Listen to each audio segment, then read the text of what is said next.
占地12000平的露珠大天宫，供奉神明所住的庙宇却只有5平大。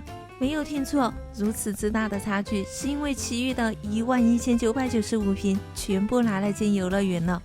顺着龙头开始找龙尾巴的途中，会发现南巡大天宫的游乐设施多到有时候会忽略它其实是寺庙才对。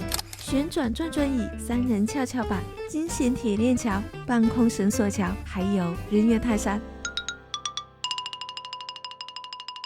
据说这里曾经有过游泳池，养过孔雀，仔仔细细走一圈还会发现它居然还有过碰碰车。难道以前这边还有碰碰车？以前还有旋转木马哟！你们看它好可爱哟，它居然跑到这上面来睡觉。成片的树荫和休息亭，即使是不玩这些游乐设施，在里面休息纳凉也很不错。